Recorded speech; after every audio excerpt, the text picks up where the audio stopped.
Okay. Okay, I'm going to introduce myself a little more fully. I'm Ann Menashe. I'm a founding member of Feminists in Struggle. I'm a radical feminist, a socialist, a lesbian, an anti-war activist, and a non-Zionist, though I was a Zionist as a teen. I'm proud of my Sephardic Jewish heritage and the strong Jewish and universal values of peace and justice that I was raised with. And I'm going to say that my mother, recently passed away, passed down to me her passionate anti-war sentiments as her oldest daughter, and I thank her for that. I'm going to begin with some general remarks about women and war, because this is a really broad topic.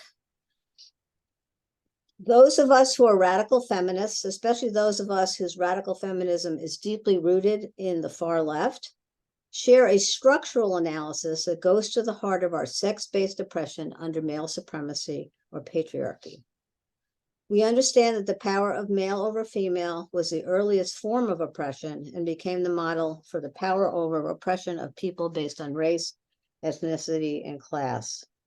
We also recognize the intricate interconnections between capitalism and patriarchy, imperialism and patriarchy, and the male violence and war that keeps these systems of oppression in place. Genuine feminist intersectionality, in my view, continues to center sex-based oppression of women and girls, but recognizes that our sisters also suffer, often disproportionately, from these other power over structures of oppression and violence. We care about the lives of all women, and we look beyond the divisions of race, nationality, and ethnicity and religion established by male power to keep us from one another. To be consistent in our feminism, we must be opposed to all forms of oppression, in my opinion, including racism, anti-Semitism, class oppression, poverty, imperialism, occupation, and apartheid, because women are often their greatest victims. And I would add that for radical feminists to be true to our principles, we must be anti-war. And it's not a coincidence that many leaders of the peace movement are female, more than in any other section of the left, I believe. Modern warfare is a grievous form of mass femicide in its indiscriminate, violent attacks on civilians or non-combatants. Though women are certainly capable of fighting, in most societies, civilians are made up mostly of women and children. And it is we women and our children that disproportionately suffer and die due to men's wars of power and conquest. In addition, genocide, or the total or partial destruction of a people, requires the destruction of its women, the bearers of new life. To just give a little bit of history, going back to World War II, there was 38 million civilian deaths in that war. And they were not just Nazis that caused those deaths. The Allies' firebombing of Dresden resulted in 25,000 to 35,000 civilian deaths.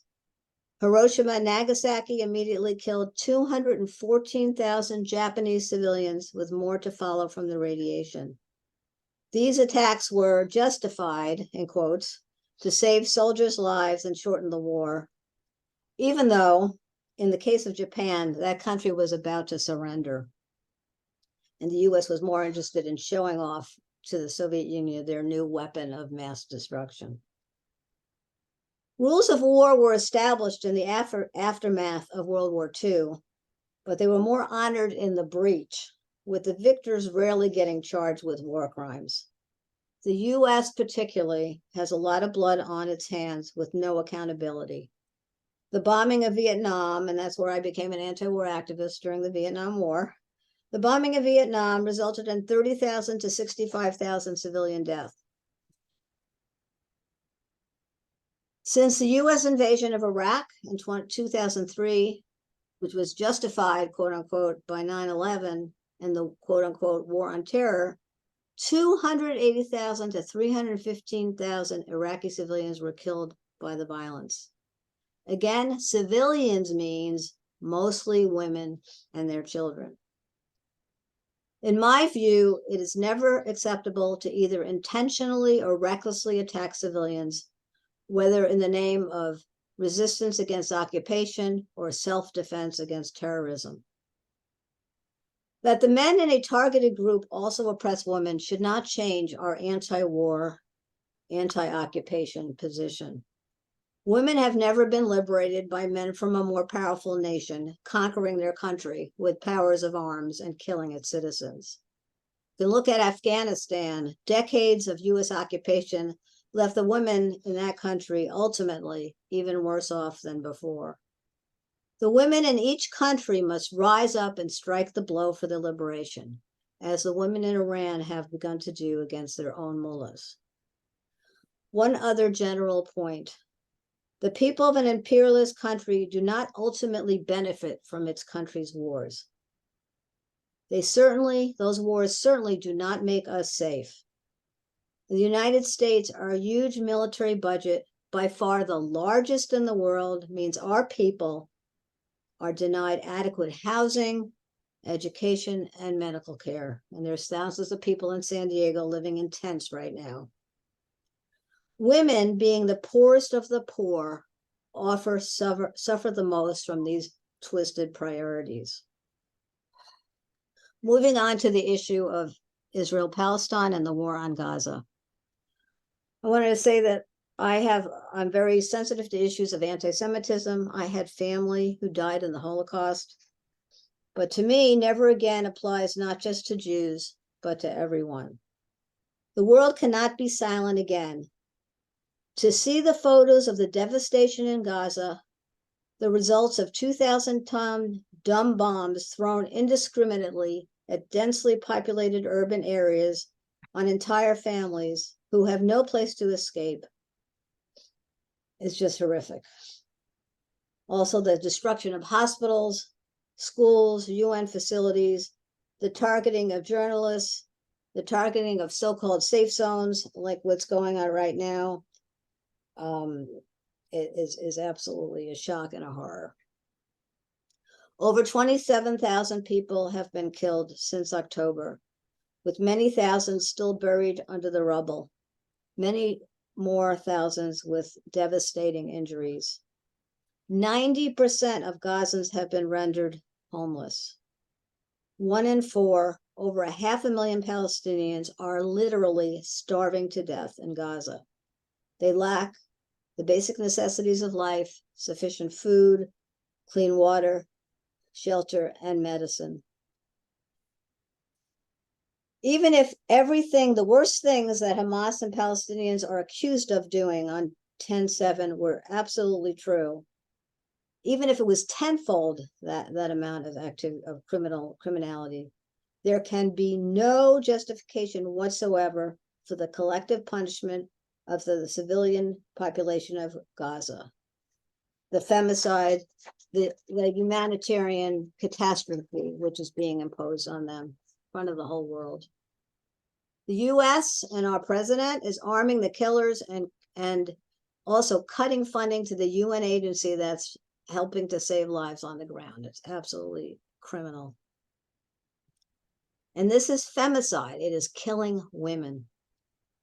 Make no mistake, women and children are being disproportionately harmed and killed in Gaza. 70% of the fatalities are women or children. Almost 1 million women and girls have been displaced from their homes. 2 mothers are killed every hour in Gaza. There's 50,000 women in Gaza who are pregnant, with over 5,000 expected to deliver a baby in the next month, in a situation where hospitals and a healthcare system has been virtually destroyed. Genocide, or the total or partial destruction of a people, requires the destruction of its women, the bearers of new life. And that's why I demand of our government that this slaughter, this genocide, stop now. In my view, the constant war and violence is not in the interest of the Israeli Jews, especially the women. There are 2 people on the land that are not going anywhere, but the first task after stopping the killing, which is absolutely the #1 first task, the first task is that The Israelis need to lift their collective foot off the neck of the Palestinians, ending the Israeli occupation and apartheid while they work together to create a just, equal, and sustainable society. There are women peace activists, Palestinians and Jewish, working together on the ground, including many feminists, to accomplish this. Groups like Women Wage Peace, Standing Together, and Women in Black. So with that, I'd like to introduce our next speaker, Hannah Safran, who is a feminist, lesbian, peace activist, and veteran of Women in Black in Haifa, Israel. She was one of the women who started the vigil with the slogan, "An End to the Occupation," in March of 1988, close to the beginning of the first Intifada. She has been active at, I don't know if I can pronounce this, Isha, sorry about that, the Haifa Feminist Center, and is currently involved in its feminist archive and library. She has done research and taught in women's studies in academic institutions. Her work on the history of the Jewish suffrage movement in Palestine in the 1920s and the beginnings of the feminist movement of the 1970s was published in a book. She has also published articles on the history of the feminist lesbian movement and the women's peace movement. She has been actively involved in the protest movement against the war on Gaza and for the return of the kidnapped people. Okay, Hannah. Hi everybody. Good to see you all. Some of you very close friends and some of you just now becoming my friends. So I'm very happy to be here, but I'm very sad and I'm feeling upset and angry, and you know, I share whatever you just described about the horror that we're facing and our inability to do anything to stop this unbelievable cruelty and to just have an impact on the reality that we live in. So there are maybe enough people in Israel, in the Jewish part of Israel, that are against the war, but we're not visible enough. We do not have power in parliament or in the government. And our partner, as you said, the Palestinians, especially those who are Israeli citizens, are under scrutiny and unable even to freely write a Facebook message. So it's very, very difficult for them to go to demonstration or to organize and so on. And these Palestinians constitute 20% of the citizens of Israel. So we're talking about 1,200,000 people, and they are all very carefully watched, and some of them lost their jobs or were harassed, still are daily harassed, etc., etc. So the situation in Israel is very much difficult for those of us who oppose the government. I cannot say how many we are, but when we last week had a meeting of both Palestinian and Jewish people from inside Israel, the meeting took place in Haifa. They were the hall was packed with 1,200 people. 1,200, 1,200, which is a lot for a Friday, and all of them shared the cry against the war and the attempt to get together and to work together for a peaceful future. So there are people around, and there are demonstrations, and there are people who wear these shirts against the occupation. And we were quite a lot of people in the demonstration before the war. We are called the Bloc Against the Occupation, and we were taking part as a particular visible group of people in Jerusalem, Tel Aviv, and Haifa. But that, of course, did not continue during the few first months of the war, and now it's getting momentum. But many people were really so upset and so devastated that they couldn't even go out to demonstrate. And on the other hand, there are many people who are extremely right-wing, who are extremely voicing their right-wing sentiments, and I would say not only right-wing, they are racist and messianic and reminders maybe of your own right-wing extremist. But what they want to do and what they are not afraid to say is to conquer the entire Gaza Strip, and if they can do the same in the West Bank, they would, and they're starting, and get rid of the Palestinian there. I don't know how, but this is what they say, and build a completely Jewish settlements everywhere. These people are talking openly about the Third Temple, about not letting Israel being secular. The difference may be sometime between some of them, not maybe the extreme right, but, settlers, religious people, but on the whole, this government, compared to those governments before, are just saying simply what they think. So now we know exactly what our enemy plans are, and we know that we have no choice but to fight for our life, because no matter what happened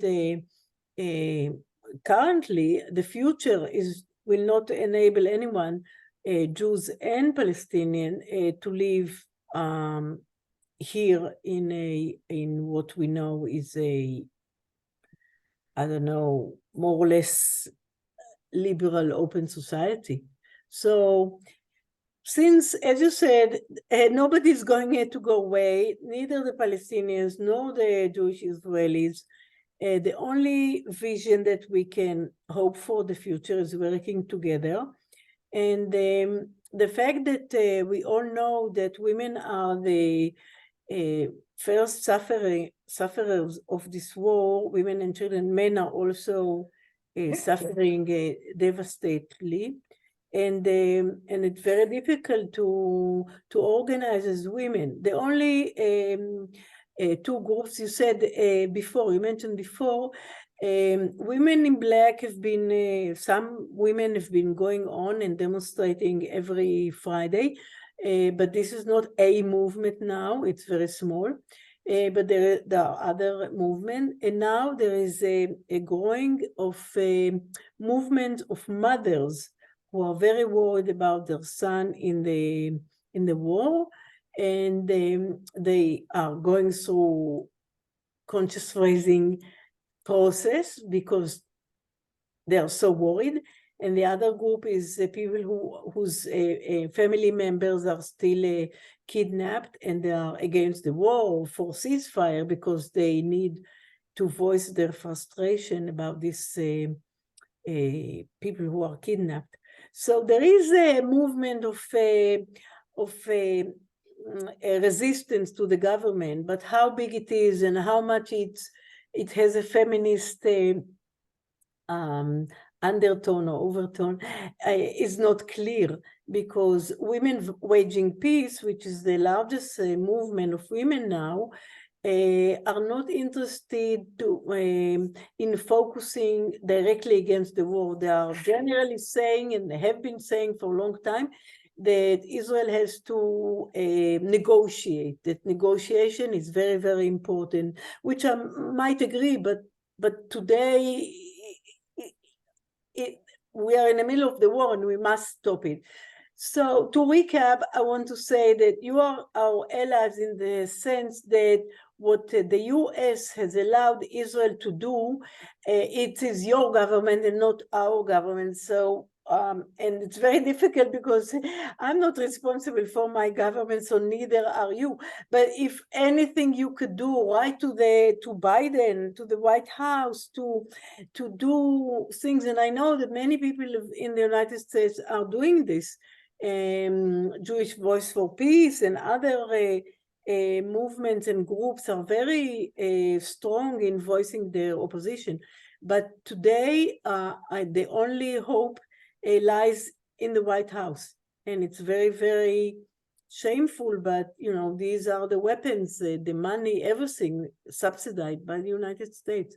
So, you know, we are facing, this is a crucial moment because Israel is about to, I don't know what they think, but they are about to strike the last place where all Palestinians have run away to, in the south of the Gaza Strip.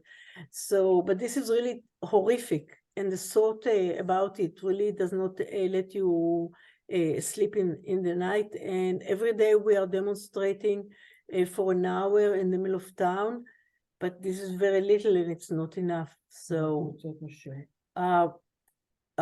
the only hope is in a groups of women, Palestinian and Jewish group. We've been members of Women in Black for many years, the Coalition of Women for Peace, and we are now trying to get together and do things. But these are not this is not a movement of thousands of women. We might be, you know, 50 women, 100 women. So it's hope. It helps us to keep hopeful, but not more than that. Thank you. Thank you, Hannah. I was just going to ask you, was that Standing Together? Is that the conference that you were talking about? Yes, yes. Yeah. There's a group called Friends of Standing Together there that you can sign up for in the United States, and I just did that. So Good, great. Recommend that. Yeah. So next speaker is Doris Bitar, who is an artist, a writer, an educator, and a civil rights organizer. Doris has lived in California since 1986. She was the American Arab Anti-Discrimination Committee West Coast Coordinator for 3 years, and the San Diego chapter president for 7 years. Bitar was born in Baghdad, Iraq, of Lebanese and Palestinian parents. She is nationally and internationally exhibiting artist whose works are in collections in the US, the Arab world, and Europe. She was a professor of art for 25 years at UCSD, Cal State San Marcos, the American University of Beirut, and was a visiting scholar at NYU in 2017. Her current project, Colonial Colonnade, am I saying that right? Colonnade, premiered at the Arab American National Museum in November of 2023. Hey, Doris, go ahead. Thank you so much, Anne, for your introductory comments, and then also Hannah for the incredible work that the Women in Black have done over the decades. Always a light for us to admire and reach for and learn from. I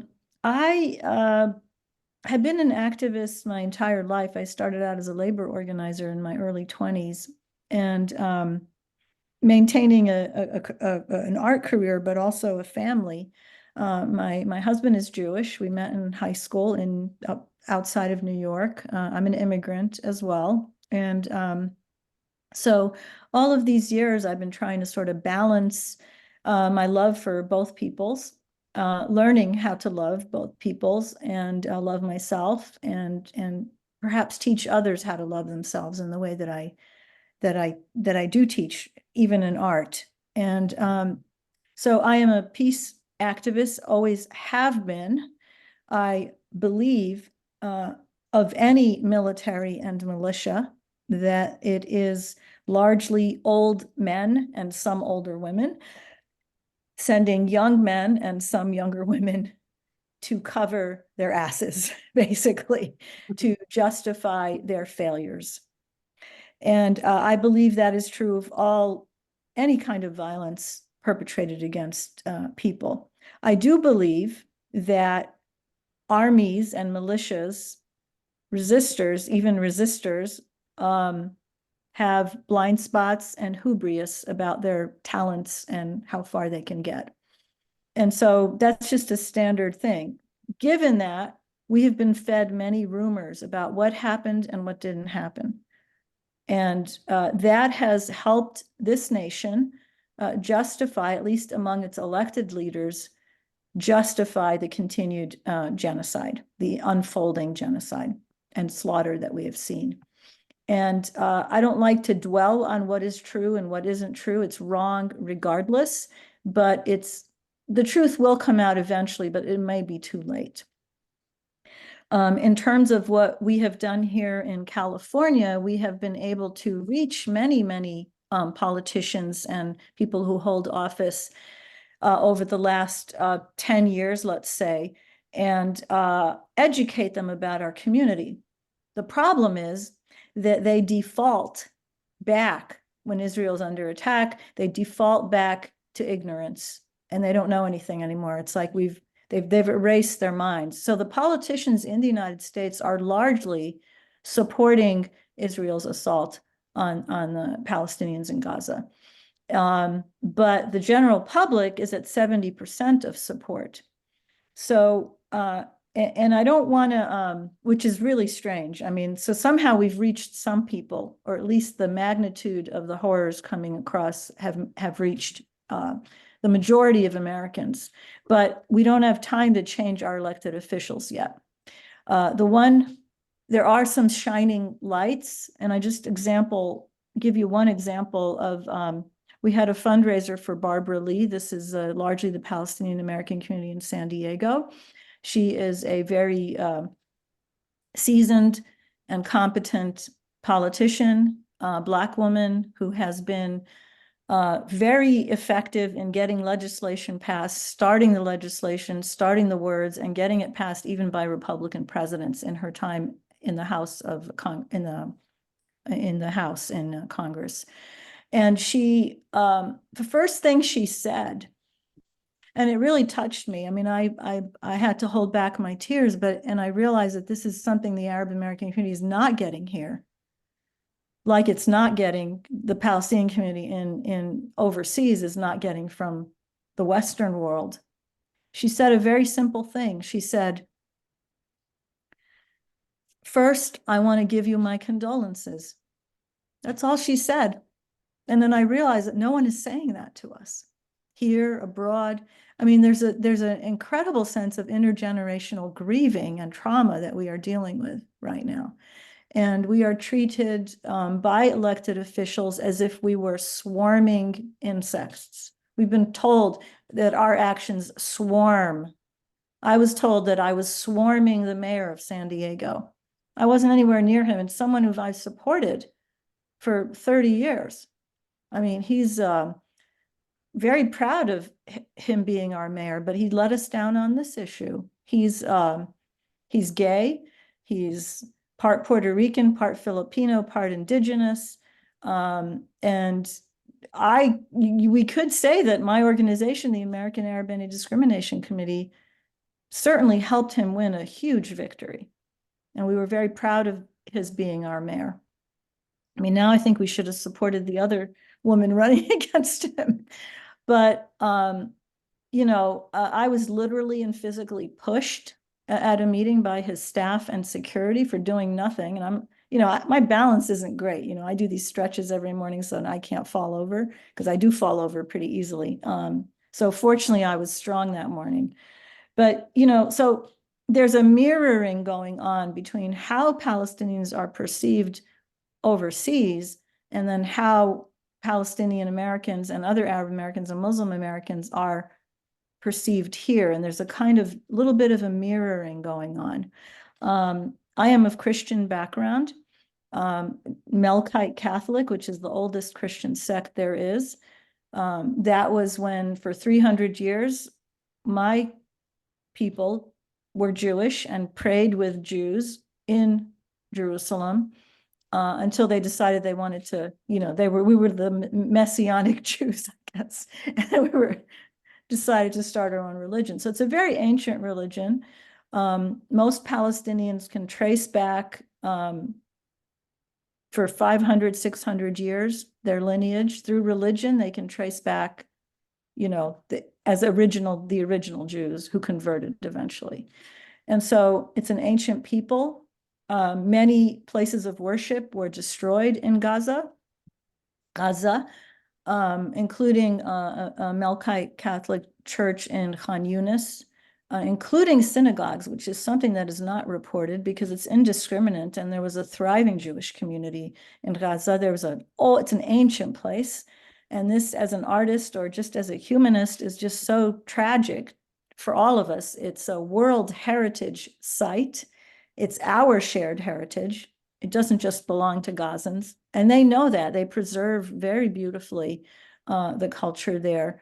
And then also, you know, I want to be helpful in this. I don't want to have some kind of ideological debate, but women are very strong in the Arab world. And there's a lot of myths about who we are and what we are, and that, you know, maybe we're homophobic and maybe we're this and we're that. And we're just like anyone else. Maybe, you know, abortion is not politicized in any of these countries, even in places where it might be banned, it's considered a medical issue. And people just don't know the data on Arab women in the Arab world. The Palestinians and the Lebanese are the most highly educated people, women in the Arab world. This morning, I was looking at my Instagram feed, and there was a female doctor who ran across at Nasser Hospital in Gaza, and she ran across an area where a sniper was firing. And she just threw off her coat and ran there, calculating that she wouldn't get hit. And then gurneys came with her and brought the person who had been struck back into the hospital. Lots of stories about strong women and standing up to the patriarchy. Yes, we have a patriarchy and we stand up to it. And, you know, and it's just people shouldn't make assumptions about us. But, you know, I think I'll just leave it at that. We have a shared heritage. We have a shared past. My father, anyone about my age, I'm in my 60s, and my father, my grandfather have memories. My mother, my grandmothers have memories of real harmony with Jewish Arabs in their wherever they lived in their villages. And it's something does not resemble what went on in Europe, but there's a lot of pushback against that history, a very true history. And I just hope that that is also part of our shared future, that we can use that past to project what our future may look like. Thank you. Thank you, Doris. Okay, so our last speaker is Romy Alnagar. She's a retired teacher, and you're there, right, Romy?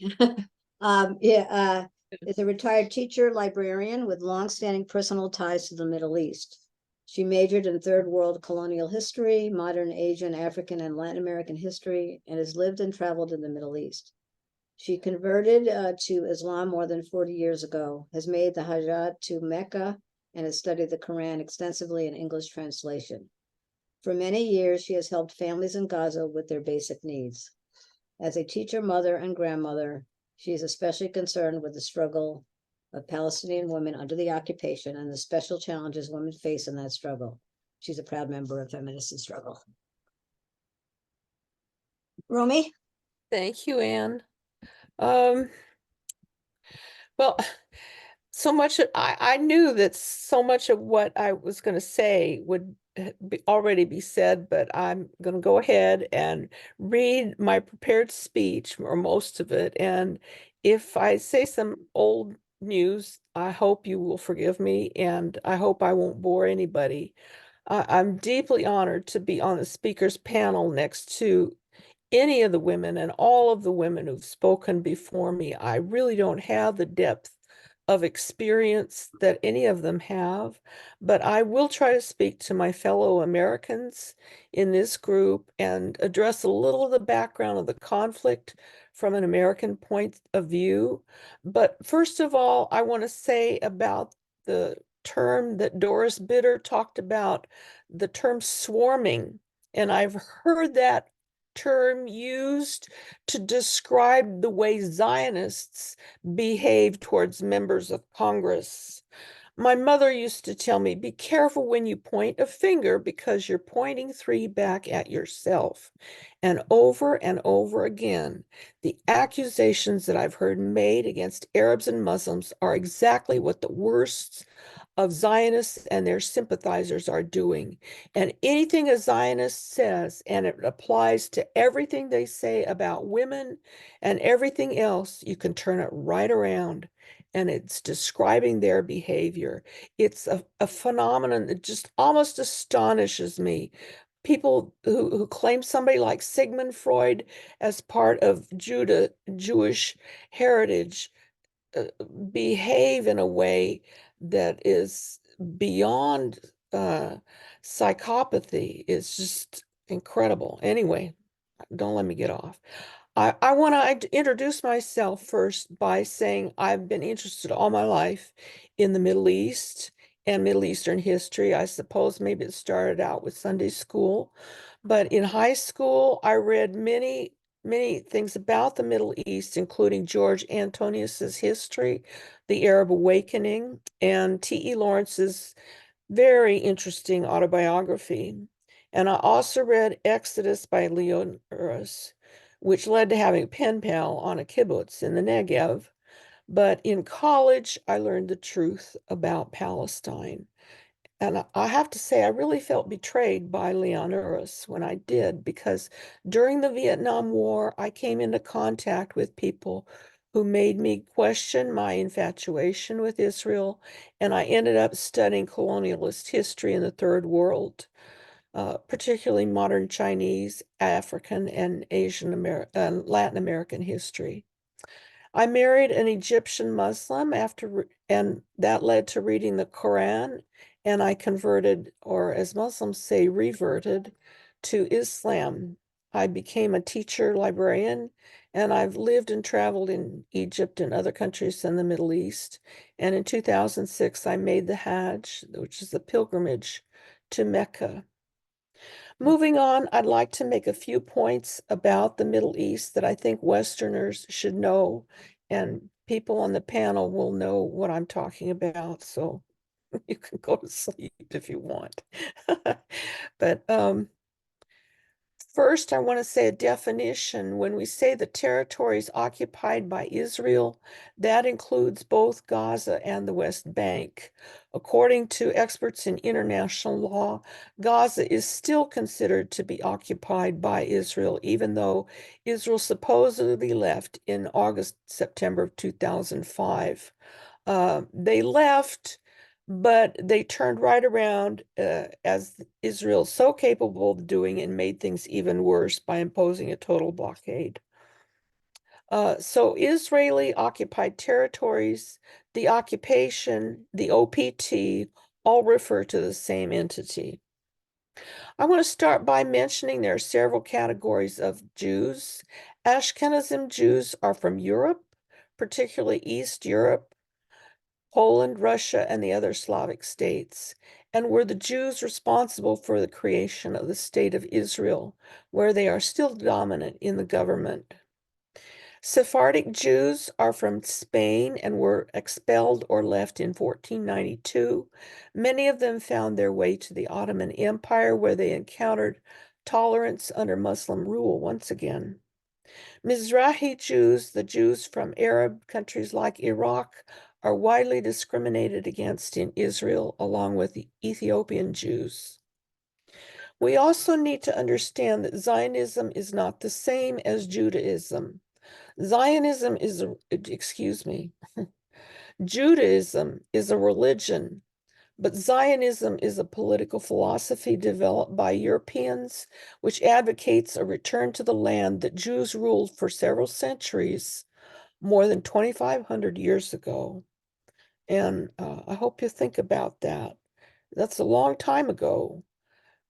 Most of us in the West, don't know where our ancestors were 25,000 years ago. 2,500. And to claim a land on the basis of your own tribe's writings is a little unusual. Zionism incorporated Western colonial prejudices against the non-Western inhabitants of Palestine, who were seen as not fully human or having civil and political rights. But a few Zionists like Martin Buber and Judah Magnus came to recognize the humanity of Palestinians. Zionists claim their philosophy is only the result of discrimination and oppression of Jews, particularly in Eastern Europe. But Rashid Khalidi, a leading Palestinian historian, disputes this and says it was always a colonialist, imperialist philosophy, even from its beginning in the 19th century, when Europe at large was colonialist. Nevertheless, after World War I, many doors closed to Jews, and a Jewish state could not have been born without the Holocaust and desperate refugees having nowhere to go.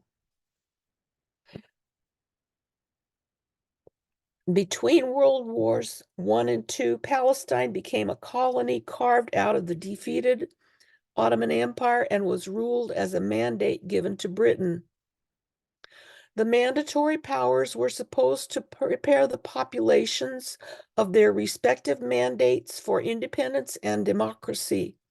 But the British betrayed the promises they had made to the Arabs who had fought alongside Britain in the war, and they never allowed Palestinian Arabs to participate in the government, which is why there was a serious revolt in Palestine lasting from 1936 to 1939, causing Britain to pretend to make concessions to the Arabs. The third point I like to make is that the position of women in Islam and Muslim families is more complicated than what the Western press tells us, as was already mentioned. Women have absolute and indisputable rights in Islam, and the family in Muslim countries is valued far more than it is in the West. That being said, there is injustice and male domination in Islamic culture, just as in almost all modern, quote, civilized societies.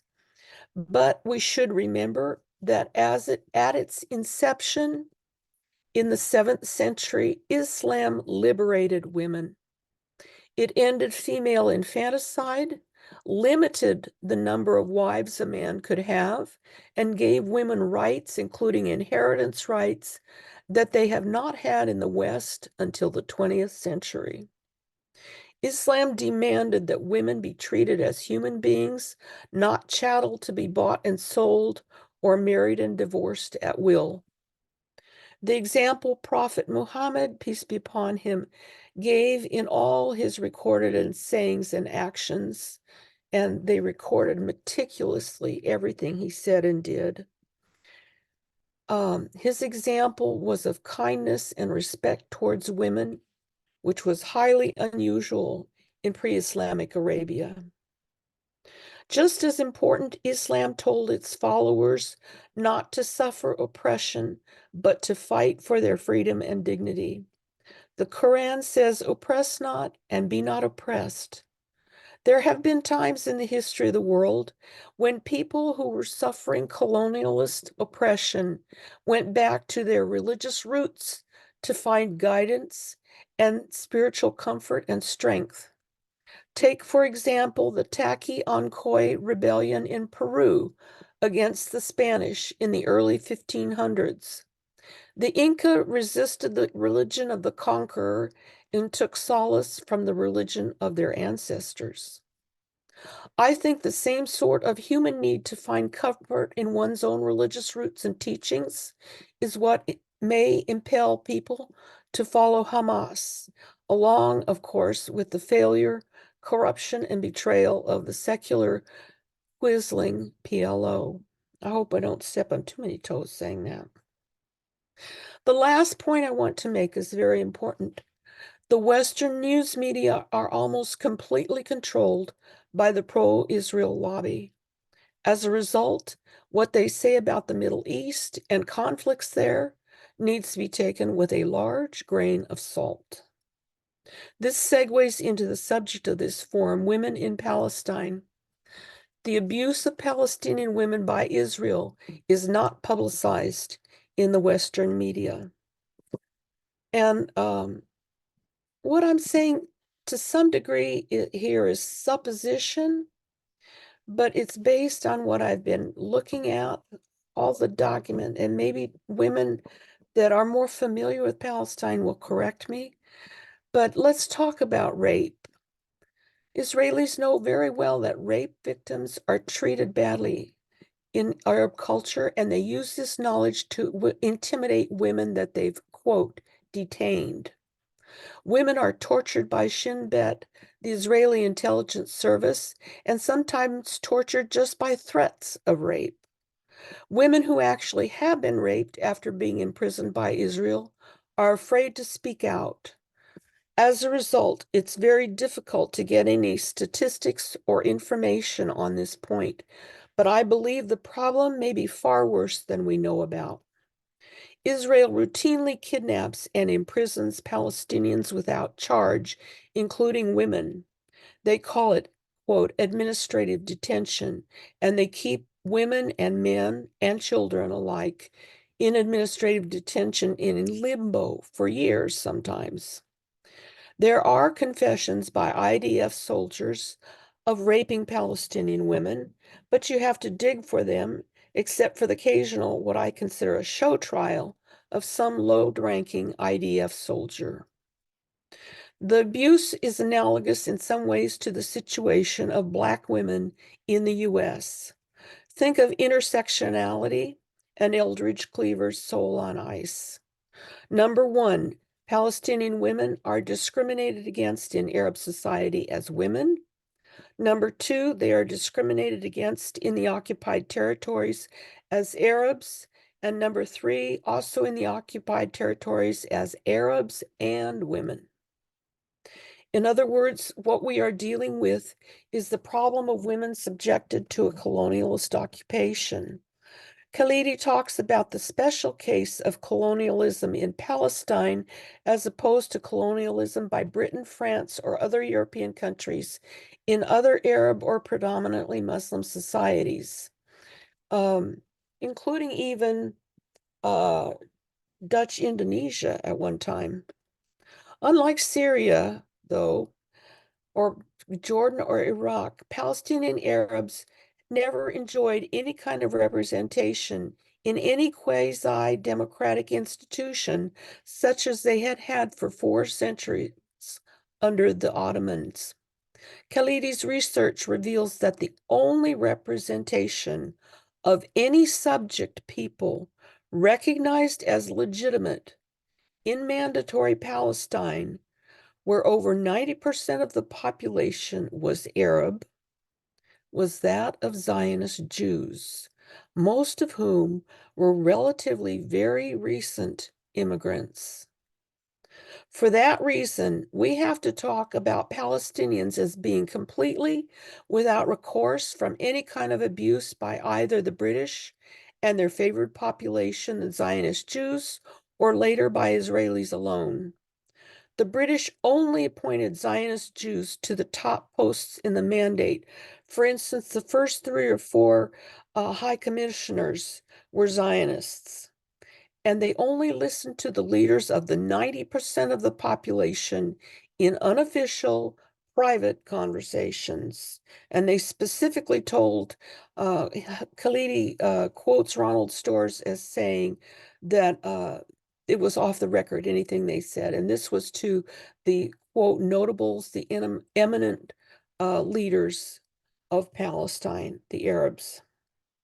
So I hope you will understand from what I've said that there are many filters which prevent us from hearing Palestinian women describe their abuses, such as, one, the media, both in Israel and the West, women's natural reticence to talk about abuse, Arab cultural attitudes towards abuse victims, and 4, the Israeli government policy and actions towards Arabs. I put together a reading list for this group, which will also be available after the meeting if you ask Anne. The materials on the list will give you a better idea of the issues facing women in the occupied territories. Several of the articles are about sexual abuse of Arab women and children, including one by an NGO called the Jerusalem Fund. I also listed a long documentary by Australian TV on abuse of children in Israeli prisons. It goes without saying that the abuse, torture, and rape of vulnerable children is the same treatment given to vulnerable women in Israeli prisons. You can actually find out quite a bit by digging on YouTube and Instagram to see footage of Israeli soldiers abusing Palestinian civilians, including women. Even though Mark Zuckerberg and some of the other people that run those organizations do their best, it still gets posted up there, which is really surprising to me. There's even footage being taken by cell phones that's posted. The link to abuse of Israeli female soldiers I put up there to show the attitude within the IDF toward all women. This forum is about women in Palestine, not women in Israel. But if the Israeli Defense Forces treat their own women badly, what are they doing to Palestinian women? I think the occasional punishment of an Israeli soldier for rape represents the tip of the iceberg. I've listed links for the problems women face in the workplace, in the occupied territories, for problems such as competing in the municipal elections, which is a problem, I think, of Arab social norms, and for problems pregnant women are facing in Gaza right now, as well as a couple of general histories by the most respected Palestinian historians. Also, the Israeli historian Ilan Pappé. I have to say, I've been reading about colonialism all my life by people like Frantz Fanon, Simone de Beauvoir, and Bartolomé de las Casas, but I really didn't understand the unique form of colonialism in Palestine until I read Khalidi. So what are the solutions? I think it is up to Americans, and especially American Jews, to work for Congress, for a Congress, a president, and a news media that are not dominated by pro-Israel interests.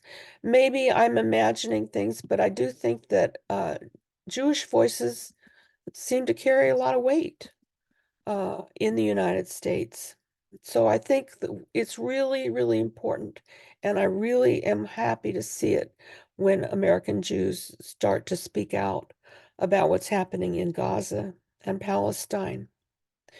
Ending the chokehold the Israeli has on our own government and media will go a long way towards easing the suffering of Palestinian women. There have been whole books written about various solutions to the conflict, such as the so-called one-state and two-state solutions. To be honest, I haven't found any that have been written about solutions for Palestinian women. The statements that I have seen often are about the oppression of women within the Arab community and ignore the occupation and its oppression and distortion of relations between the sexes. It's frustrating to read Western and Israeli organizations patronizing statements about the oppression of women by Palestinian men and see how they evade the elephant in the room. The heart of the matter right now is to end the brutal occupation. For me, there simply is no way to improve the status of women without doing that. As the saying goes, a rising tide floats all boats. And until Palestinians are treated like human beings, women, who are always the most vulnerable members of any society, will continue to suffer in the occupied territories. We cannot understand Palestinian women's oppression if we separate consideration of their suffering under the occupation from the general oppression of their entire society. Thank you for listening. Thank you, Romy. So we have a little time. Actually, we're doing pretty well. to take questions and comments from the audience, and there's two ways of doing this. One is to go down to where it says reactions on the screen, and there's a little electronic hand. It says raise hand. And I think you should pop up, but I'm gonna make sure the participants are out here. Or you can, well, I think maybe that's probably the best, actually. I mean, you could say I want to speak, or as we say in the Green Party, stack. But but I think if the electronic hand would be really helpful, or just raise a hand in some fashion. But if you can do that, the electronic hand, I think, would be easier. And it should pop up. So any comments, questions, thoughts? You want to speak? Okay, Michelle wants to speak. Okay. Do you want to sit down? Yeah. Yeah. Okay, I just want to thank all the speakers for an absolutely wonderful, informative, and I don't even know how to say it, but extremely painful and tragic presentation. There's nothing else I can say. It's striking me particularly as a feminist, as somebody who's Jewish and an American, from all three sides. First, I want to say, as a feminist, I've kind of been appalled at the reaction to what happened on October 7th, whether who raped who, and the focus on that has taken away the attention of a lot of people. I don't know how widespread it is in the feminist community, but I've heard it, that, the focus on that, then nobody sees the genocide going on and the atrocities that are happening against Palestinian women and children. So that kind of bothered me. Irregardless of what happened or didn't happen, I think at this point, I don't know if it's possible to find out. It's irrelevant. It's irrelevant at this point. So that's the first thing. And there are a lot of officials who have taken advantage of that too, political officials, including, I hate to say, Hillary Clinton, to kind of get people's, focus away from it. Then as an American, I mean, our government is supporting all of this and has been from the get-go. Joe Biden gave Netanyahu a blank check to do whatever he wants. So what can you expect? That is deeply disturbing. And anytime there is protests against it, they're squashed. They're called anti-Semitic, which horrifies me. It's directed primarily at the Palestinian and Arab communities, but not just. Even Jews who have spoken up are now being attacked as being anti-Semitic, and this is really, really horrific. It does something to the fiber of this country. It turns it into, I can see what's going on in Israel, how fascistic it is.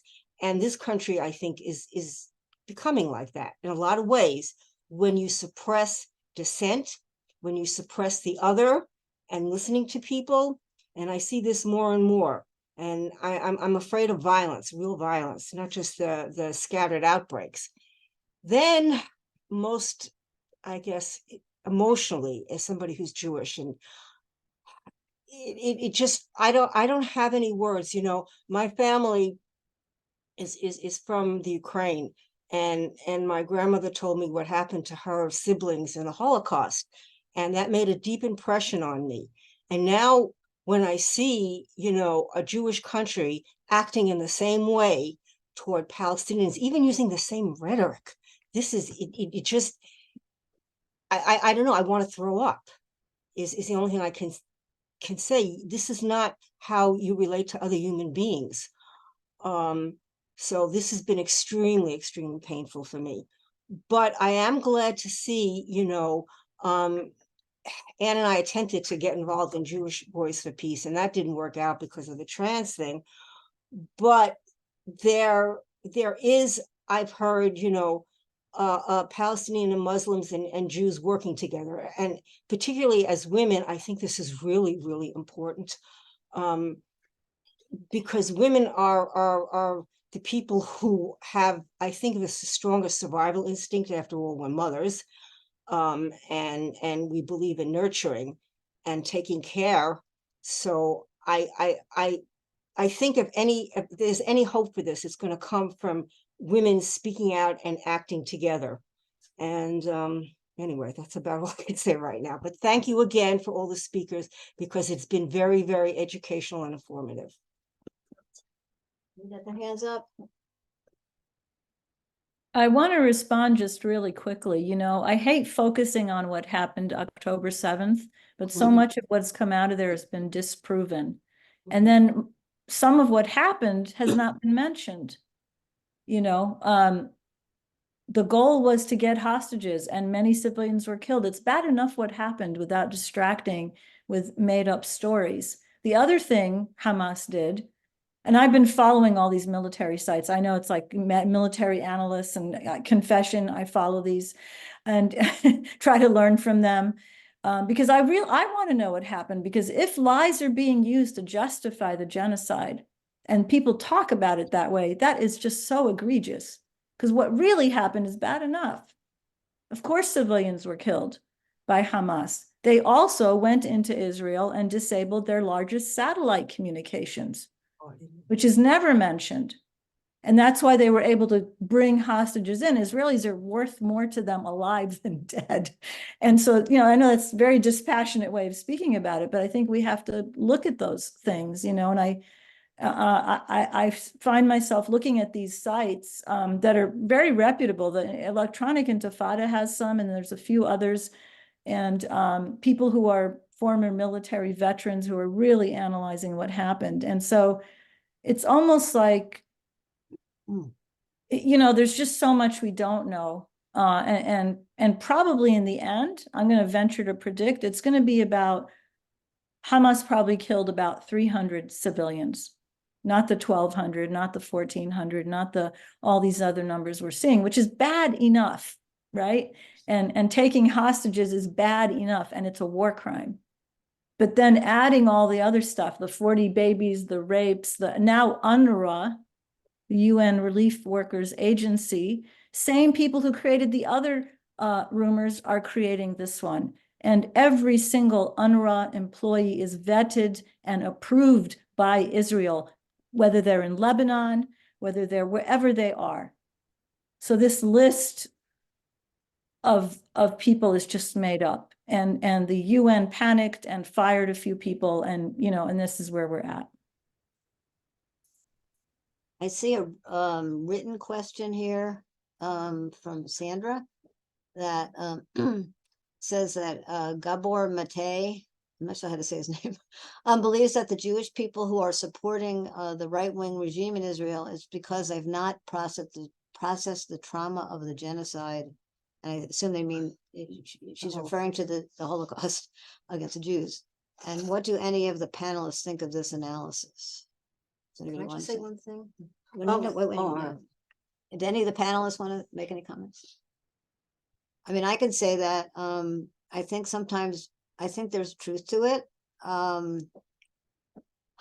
I think that you know, sometimes trauma makes you not that good a person. It makes you want to you know, be cruel. I mean, it teaches cruelty, and you can sometimes think, well, I'm either going to be the hammer or the nail. I'm going to be the oppressor, I'd much rather have the power.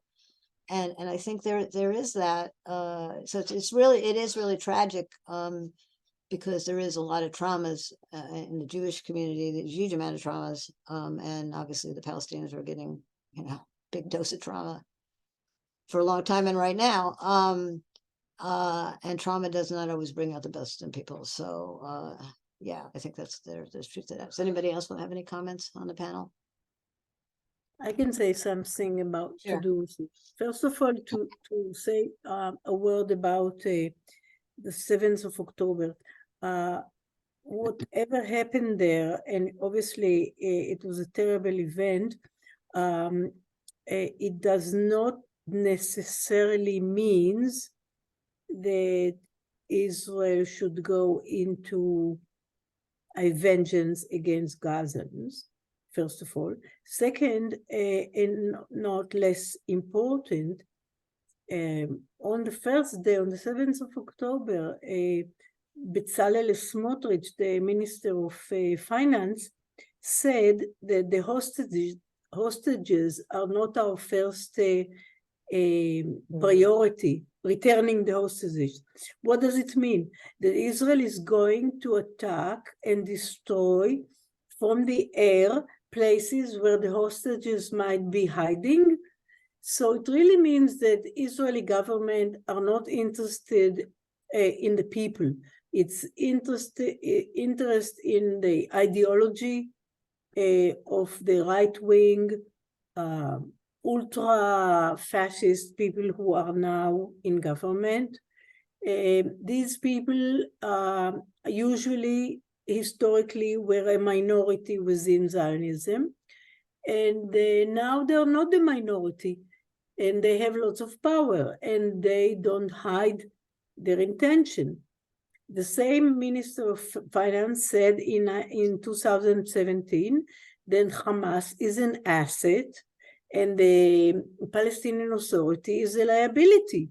What does it mean? It means that Israel actually is interested in the idea of Palestinians aiming at killing Israelis, because if they do and if they are successful, then Israel has the permission to kill and destroy and harass and do all the really crimes against humanity that they do in Gaza and otherwise, because we are the victims, so we are allowed everything. And I really don't understand the US administration. It's not only obviously Biden, he's not alone there. People are they know what's going on. They know that a group like Hamas is not. There's no way to annihilate a group of people who have an idea, because you may kill the people, but the idea might go on, and there is experience from Iraq, from Afghanistan, let alone Vietnam, etc., etc. Why did they allow all these atrocities to take place? One word from the administration in the US and the whole war would not have happened. So it's very difficult to grasp the enormity of what had happened, and it really, the details sometimes are less important because we are unable to read the details. It's like when you read about the Holocaust, a little story about one person is much more difficult than to read about the fact that so many people were killed in the Second World War.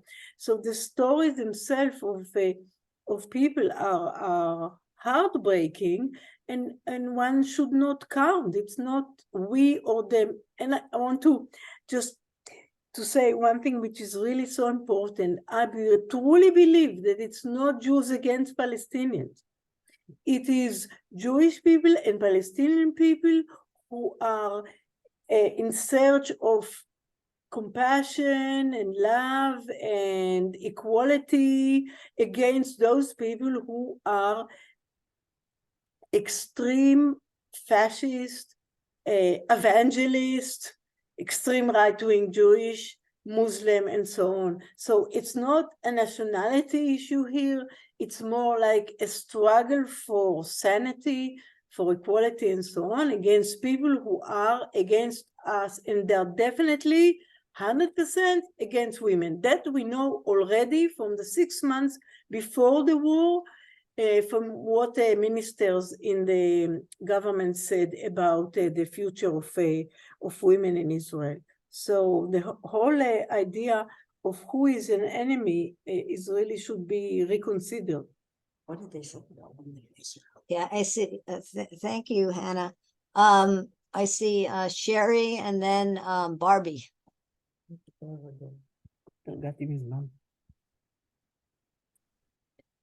Hi. Thank you for this panel. I want to say just a few things.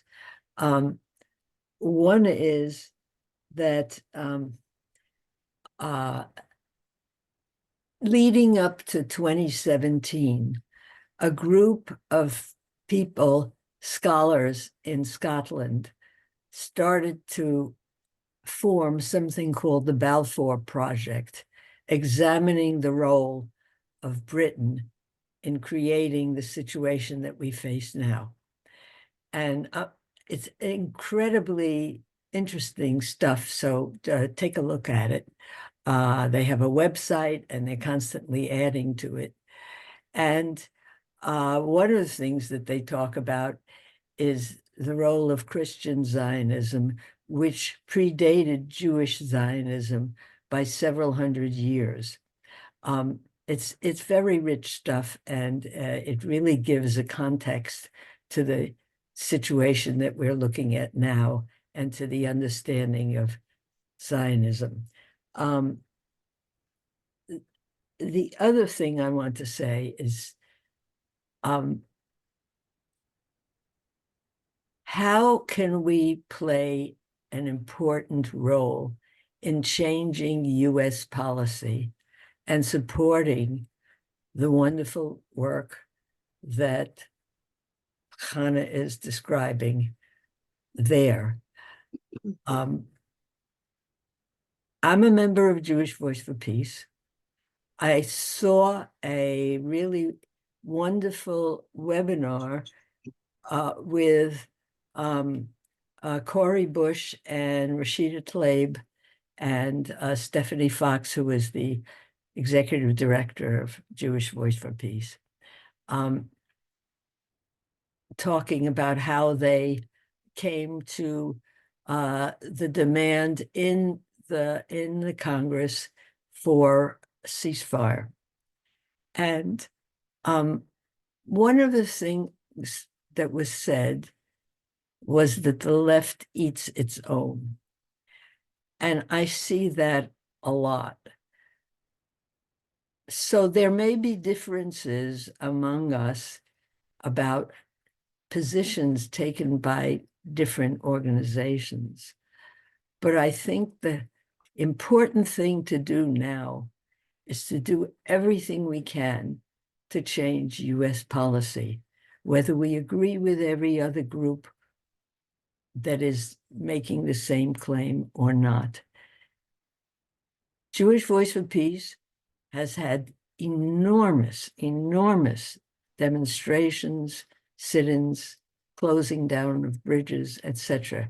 There are also organizations in Canada that have been carrying this on all along and doing the same thing. And I just think that we have to do, I mean, this genocide seems to me, for me, to be the Holocaust of our time. And I know that I'm one of many people who can't think of anything else because we just breathe it every day. And I think we just have to act, and we have to act together. Okay, so Barbie. Hi, thank you so much. So glad everyone's here. This is actually Flora Tristan. So nice to see all of you. Thank you to the speakers. One thing I wanted to say was that in the United States' previous military initiatives around the world, there has always been a lot of advanced planning about the how the economic pie will be carved up afterwards. And so in this case, I think it's helpful. I mean, it may be depressing and demoralizing to put it in that larger context, but in the context of how the elites are envisioning that this is going to benefit them. First of all, the weapons industry this is like a bonanza for them. And every minute this goes on, they're making millions and millions. And so they definitely have a mandate among themselves to continue it. And then just the continuing, expanding the war and then carving up the economic pie. So I think it's helpful to also, I mean, I know that we're talking a lot about the history of the conflict in the different ethnic groups, which is part of it, but I feel that this is part of the same thing, that the elites have us fighting among ourselves, and they're laughing all the way to the bank. So anyway, to also cast it in that light, and then I mean, we need to try to make peace, you know, on a personal level and intergroup level, but looking at it in that larger context can help us come up with strategies and an understanding of what's happening that perhaps could be more effective. Our president is not listening to us because we are not his bosses. He's being directed from elsewhere and above. So I'll stop with that. Thank you. Let me just call on myself. I think the United States is really key, and that's clear. I think without the US arms and support, Israel would not be able to do what it's doing, period. That is like more important than anything else, really, is what we can do here. I think what's going on in Israel on the ground by peace activists is also important. Lots of other things are important. Solidarity from other Arab nations are important, but the US is arming it and giving political cover for it. And so it's really important. And I have to say that I really agree with Sherry that unity is really important. I had a very negative experience with Jewish Voice for Peace, where I was basically expelled from it for some of my feminist views. People want, I don't want to get into it, but if people want information, I can send an open letter that was sent to JVP. But I think it's extremely important, regardless of whatever differences we have, that we unite to demand a ceasefire and to demand an end to US aid, and that we mobilize as large a group as possible, a really broader coalition. I mean, there's been some significant mobilizations, but I think we can do better, and we have to do better, and it's really urgent. So I think that we have to learn to not allow ourselves to be divided, and to really work together to end this. So, Romy, you're on mute. She can't hear you. You're on mute. No, she can hear me. She just can't. We can't hear. Okay. Yeah, sorry. I'd like to reply just a couple of things. First of all, one of the economic issues that may be of importance is the oil fields off the coast of Gaza. As probably everyone is aware, that is probably a bonanza. And evidently Israel is already planning, or I've seen indications, maybe not true, Israel housing contractors posting plans for buildings and homes in Gaza along the seashore. So that's happening. As another economic consideration that I also want to mention is that one of the most effective strategies is boycott, and it has had some effect on a couple of corporations. So that's one more thing to think about. Over. Okay, do we have other hands? I'm looking here. Wait a second. Romy, take your hand down. I'm not seeing anybody. I just, if I could address Sure, some of these absolutely. issues. You know, war isn't good for the environment. War isn't good for anyone else's economy except for the war profiteers. War is a horrific sort of thing and takes away from all the other things that we want, like healthcare and education and student loan aid and all of these things. So the focus is now on Gaza. Israel needs more weapons because they used up and all those 2,000-pound bombs. They need more so they could keep going.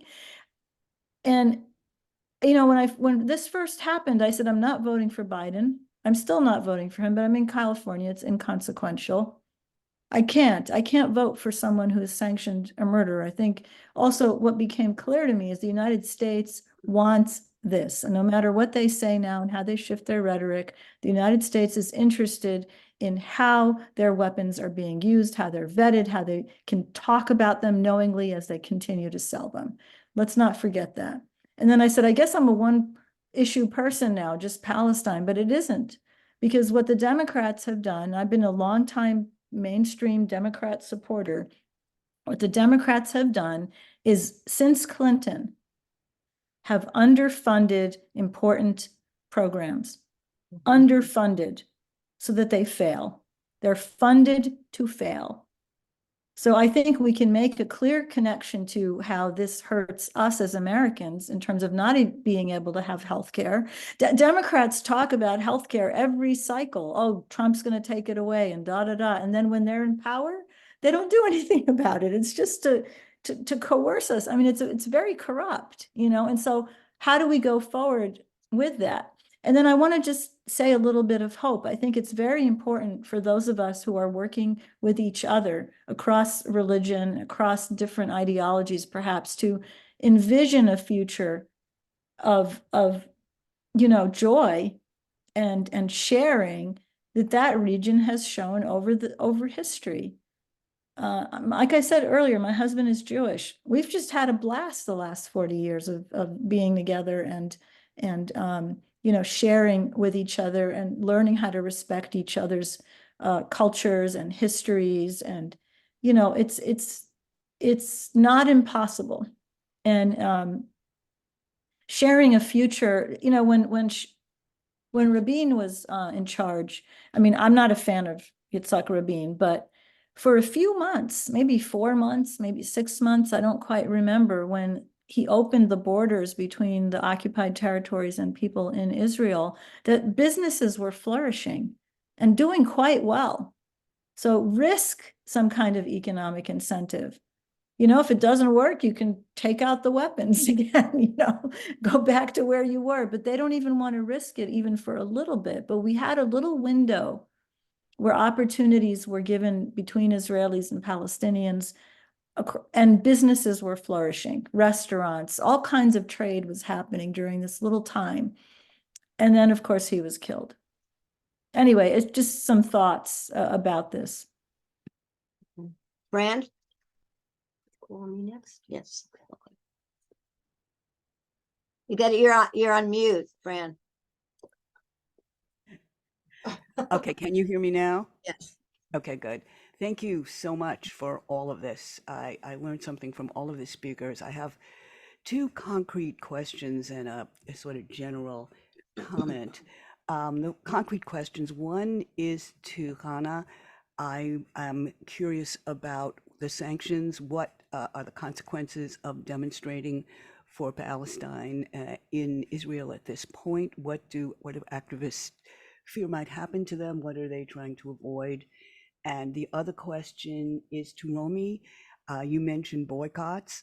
I myself have been boycotting, tribes, hummus, various Israeli hummus products for a long time, but that doesn't seem that effective. I'm wondering if there are any new boycotts that you could inform us of.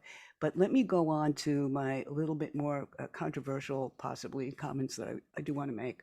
First of all, the genocide that is going on, and it absolutely meets that standard definition, is the overriding issue.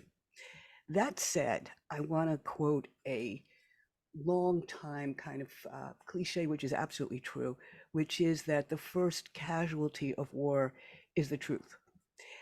Because whatever side you're on, you shore up that side and ignore any other arguments or investigate any other kinds of facts. And I'm for more of a complexity of just including everything. I still come to the same conclusions, but it's very important, especially as feminists, that we be looking at things that we're going to have to deal with when this is over or as this is going on, because let me be very specific here. A lot of feminists were really kind of agonizing over this issue of all these reported rapes by Hamas. On the one hand, if you said they did take place, you were absolutely playing into an IDF and Israeli government narrative that would be used to continue to massacre people. On the other hand, if you said, no, we know that didn't happen, if there was any evidence, as a feminist, you might feel you were betraying actual victims of rape. and saying their rapes didn't exist, when that is, of course, what all rape victims all over the world are met with. So what to do? On a radio show that I host, Joy of Resistance on WBAI, I simply got some of the best feminist and left thinkers together, and we had a discussion about that particular issue. I can put that in the chat if anyone wants to get into that that discussion. And basically 3 out of 4 of the women said, yeah, probably there's some truth in it, but you know what? It doesn't matter in terms of what is going on in Gaza, because genocide absolutely, is the #1 issue right now, and stopping it. We all agreed on that. We had different points of view. I think it's important that that discussion took place, because, you can incorporate many different possibilities, and at the same time you can say, yeah, but let's keep our eye on the bigger picture, but let's not blind ourselves to anything else that might have been going on. And I do very much appreciate Romi's material, which he has sent me, on the continuing oppression of Palestinian women, the sexual assault of Palestinian women, which absolutely has to have taken place, because it always does in colonial environments.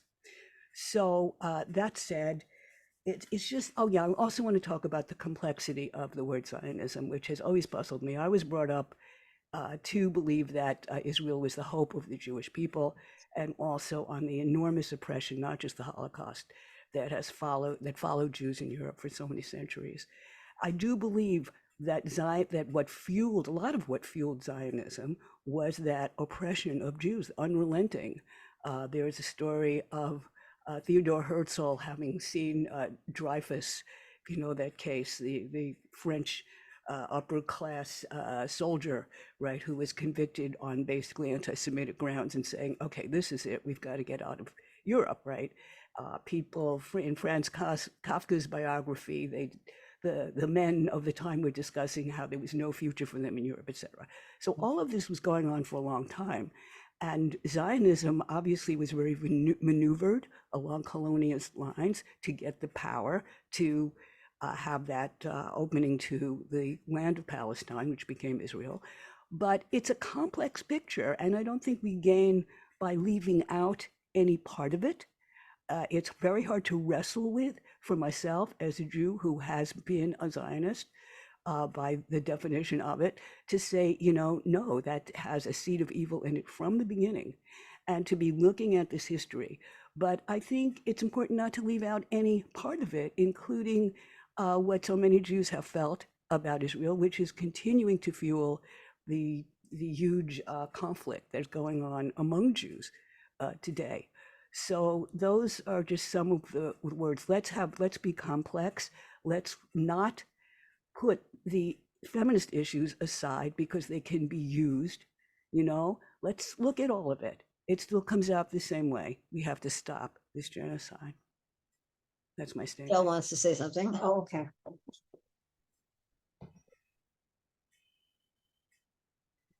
What I'm going to say is that, having listened to both Fran and Anne and Romy and Hannah, this is also, I have a similar background, and this is one of the reasons why it's been so painful. But I do want to add something about the complexity of Zionism. And yes, it can be seen as colonial, but my family was from Ukraine, and I studied a lot of the history of what happened there. And a lot of the problems started, okay, that as a matter of fact, a lot of right-wing Jews come from the Ukraine. This is the interesting thing. A lot of some of these really horrible people come from that part of the world. And it's not a coincidence, I don't think, because in the 19th century, there were a lot of changes going on in how can I say this, in the Jewish population in Europe and in the Ukraine. And there was this big push toward assimilation at the same time that there was pogroms and things going on. So a lot of people were torn. How to find out when you're talking about going back to your roots, this doesn't excuse anything. It really doesn't, because I think you can go back, a person can go back to their roots, but at the same time, you can take away different things from what has happened in the past. And it's really important. I'm getting kind of convoluted here, and I'm really sorry, because I'm trying to think of how to formulate this. But what I want to say is that it's healthy for us to talk about this and to share the pain and to listen to each other, because I grew up listening to my grandmother talk about a lot of things that happen. And to this day, I'll never forget the look on her face when she was telling me these things. So I can understand on a gut level, when I hear from what's happening to the Palestinians. But the complexity is also really important, because people don't always do the right thing. And sometimes when you're oppressed or you suffer trauma, you can become a monster. And that has happened to lots of human beings, and we know that. So you have to bear these things in mind. And the best thing we can do is having these discussions. And I want to say something else. If anybody likes to read, there is an excellent book by this Turkish woman. I don't know if anybody heard of her. Elif Shahak, I think her name is. She wrote a book called Bastard in Istanbul, about two families, one Turkish and one Armenian, and how they share their painful past and how their lives are interwoven. And it's really it's a wonderful book. She's a feminist, and she talks about women's problems too, but how these two different ethnic communities, how they do have a lot of things in common, and how their pasts were intertwined and their pain. And I would recommend reading it. I think she should have won the Nobel Prize for Literature, but it's another story. Anyway, that's kind of what I wanted to say. And who has their hand up new? Is that Romy? Is that a new hand? And you're on mute. Oh, there's three people with their hands up. Here we go. Okay, sorry. I'd like to answer a couple things Fran said. She asked about boycotting. I know that it had an effect on Starbucks. And I recently read that part of the reason is that the Starbucks management did not realize that Arabs and Muslims do not drink alcohol. And so when they go out to socialize with their friends, they do not go to bars, they go to coffee houses. So a boycott of Starbucks was more effective than the management at Starbucks anticipated. So that is one story that I have heard about why Starbucks went down by something like 40%, I think. And I think there are a couple others, but if you need to know more, I'll dig around. Don't know a whole lot about boycott, that the details of boycotting. The other thing that I wanted to mention was about rape, and I had mentioned now I can't remember what I was going to say, but I had mentioned Eldridge Cleaver, and that there were some analogies with the Black experience in the United States. And I think that the accusation of rape that was made by white women and was not always probably true, and of course we've all seen To Kill a Mockingbird, and which has a grain of truth in it. So what I'm kind of getting at is that there are some politics involved sometimes in rape accusations. Sometimes it's just interpersonal politics. A woman's mad at a man, you know, sometimes it's for real.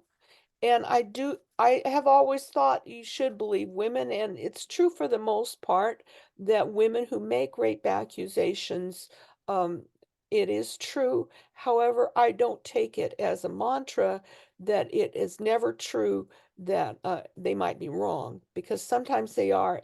And I think in some cases, like I said, with Blacks in the antebellum South, there comes an element of politics in it, and it's the same kind of element that's involved in the Israeli in the occupation and the October 7th thing, where you have a member of an oppressed group, a male of the oppressed group, who's accused of assaulting a female in the oppressor group and all the dynamics that go into that. And so I'm going to leave it there, except to ask that if there are any Hebrew speakers that are familiar with Max Blumenthal. I want to know if they have seen what he says and if they think he is onto anything. If they haven't, that's fine. Because it seems like Max Blumenthal understands Hebrew, but it's hard to say. So I'll over and out. Doris, you had your hand up. Yeah, during this whole thing, we want to be engaged in conversation, and then often we're shouted down and the conversation ends. And so I'm not saying this will help you or help me figure out what's right and what's wrong. I mean, I just keep digging. And like I said, I go and I listen to these terrible, I mean, they're good, military analysis sites about weapons and who's got cyanide and who's got this and who's got that. I mean, it's kind of ghastly. But I enjoy listening to it. It's better than looking at carnage, I mean, there's something, but what I want to say is, if a conversation ends, no questions are allowed. If you are set up and entrapped in that situation, something's wrong. Before the mayor of San Diego, Mayor Todd Gloria's staff pushed me at this event, I talked to Todd. We know each other because we've been supporting each other forever. Even my artwork was in his office at some point. And I said to him, the Arab American community wants acknowledgement. That's all we want. We want you to treat us who are grieving, all of us, Jews, Arabs, whoever's grieving, with even hand. It's not just, you don't have to pick sides, I was telling him. And he said, let me ask you something. What do you think happened on, October 7th? And I said, well, I think it's still being determined. And at that point, I was still myself wondering, what happened with these rapes? What's going on? I want to know. I want to see the numbers. I want to see the police report. I mean, I was just like, even going to very Zionist Jewish sites where they record funerals. I was really looking at the names, not doing the kind of investigative work others were doing, but I wanted to find out. Anyway, so I said to him, it's still being determined, and it is still being determined. And it is confusing, and it is hard to go there. And what he said to me was, well, then we have nothing to talk about. That's what he told me. In other words, I have to toe the party line. I have to believe everything I'm fed, or we have nothing to talk about. And that's when then I just stood there between two groups talking to each other. And that's precisely when the staff and the security people pushed me. And so if a conversation ends, it's very, very suspicious without having gone down the road, without having been honest about it, without having even trying to be a little bit dispassionate, then something is very, very wrong with what's going on. Because what's happening then is people are laying traps with these questions, with these diversions, with these distractions, like holding keys in front of a baby. And it's very patronizing as a woman or as a human being or whatever to be treated that way. And then the conversation is over. Something is wrong. It's part of what is fascistic. It's fascism in action. Whether they believe in fascism or not, they're behaving that way. And I think we have to recognize that and call it out. And don't fall for the trap. I shouldn't have said, oh, it's being determined. I should have said, I'm asking you a question. Why has the Arab American community not been acknowledged? In fact, we've been demonized and we're in danger. People are in danger because politicians are demonizing us. Anyway, I just wanted to mention that. I'm not sure. I have to say something about Todd Gloria having been a homeless activist and homeless advocate and lawyer. It's been incredibly disappointing. So I don't expect a thing from him at this point. Anyway, I've got 3 people have their hands raised. I don't know if this is current or before. It's either Butch or Flora want to speak. And there was someone else who raised their hand but lowered it. And I can't remember who it was. But was there someone? Hi, this is Flora. Thank you so much. Yeah, thank you to everything that everyone is sharing. I'm really getting some good insights and seeing aspects of the situation I might not have before. A couple of things I was going to say related to the rape, and again, I mean, I think it's important to keep the focus on the genocide also, but especially since this is a feminist group, it's also useful to see how rape is being used as a distraction, and then also the ways that it's continuing to be not taken seriously in one way or another. Anyway, so I had listened to a friend mentioned that she does a radio show, Joy of Resistance, on WBAI, and I listened to one of the episodes recently, and there was an expert on rape there, and I believe she said that of all the categories of crimes that people make false accusations about, I think she said that rape is actually has the lowest incidence of that, around 2%. So I thought that was a useful thing. And then the other thing is, when we talk about in the past, during Jim Crow period, with white women who were making accusations of Black men being raped by Black men, one idea that has come into my head, because I've seen people do this, that if you have been attacked by someone powerful and you absolutely cannot take action against that person, you will choose a weaker person to retaliate against. And so it has occurred to me that in a number or many of these cases, that these women had actually been raped by white men, but they couldn't, in their trauma, they were retaliating against someone, where the accusation would stick. So this isn't just supposition on my part, but because I've seen that kind of behavior in real life and other instances, I want to put that out there, and I'll pass. Thank you. So Marit had her hand up. Who's Marit? Marit, yeah. Hi, yeah. I also wanted to say something about the rape issue, because it comes up so much online when trying to talk about Palestine, and I think it's really important. I take the point of sorry, I forgot the name of whoever just spoke. There's some really good points, but I think one thing that's really important is that there's a massive difference between women saying they've been raped and governments saying that women have been raped, and especially if they're saying that they've been raped by men from a group of people that they're oppressing and who are resisting being oppressed. And there's a long history of this happening against Black men, against Indigenous men in America. I'm sure the Brits have done it all over the world. And South Africa during apartheid used it a lot against Black activists. So this isn't anything new. And what Doris was saying about Arabs being demonized, there is a long history of that. And accusing Arab men of raping white women is a very clever, and not clever, it's a very effective way of carrying on the demonization of Arab men. That was just what I wanted to say. Thank you. Is there Manache? I'm not sure if you, was that you? Is there someone who had a hand up? Fran said there was Manahe had her hand up. I don't see it anywhere, but yeah. oh, This is Manager. Oh, Yeah, this Manache. is Sorry, Manager. that's your name wrong. I'm Manager. I don't know what I didn't have my hand up, but Frank has suggested that I would talk about the situation, connection, if there is connection between the situation of Iranian women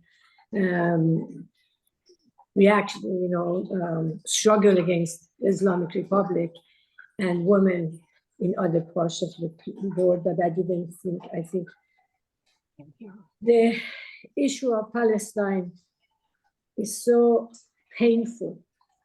I have been crippled. For most part, I have not been able to do much about it, but talk to immediate people that I'm immediately connected to. Therefore, I see connection between the State of Israel and Islamic Republic, very close connection.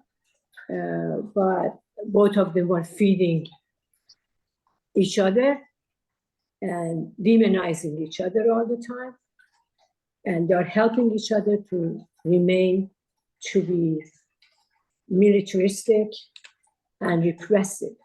And I don't think Israeli women more free than Muslim women in Iran. I really don't think so. If reality, if there is a serious study of comparison, I don't see it's that much different. Although the hijab has become an issue, which is part of the issue. We are hostage to patriarchy, which has been even before, before any of these three religions. And none of them, they have their hands, clean hands. But because I have been to Israel, because I have been, I have seen what was going on by coalition of Muslim and Jewish women. I have seen the tragedy of Palestinian life. So the day that this happened, October 7th, and I saw what was coming. And I have not been able to really sleep well and think well because I knew that the objective is to force Palestinians out of Gaza and most probably out of that area, because the whole plan has been, always when we look at the history of expansion of Israel, it has, since 48, has been going on. And to me, that was the last grab. That's the only thing I can, as an Iranian woman who has felt repression and oppression in my skin and for almost 76 years life. Thanks. Okay, so we And have, by the way, just I wanted, in order to honor what Frank said, and as we have said, as suggested, Iranian woman life freedom has been the strongest that we have seen, even internationally acknowledged. And I think are the women who are going to save Iran. That's where, and because men, because of who they are, because from the first day of Islamic Republic, they have been the educator at home of the children to basically change the education that every day their kids got at school.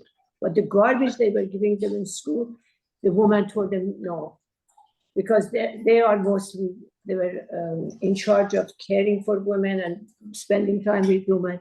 They told them no, that's what they are telling us, not true. That's the truth. And these are the women that we see now, the two generations that we saw now in the street. They're a product of that 40 years. And I've always felt that women are going to save us. And I think Iranian women could save us, like as alongside all the other women and Palestinian women. And we see Palestinian women more than Palestinian men in what horrible situation they are living every day from the news. Thanks.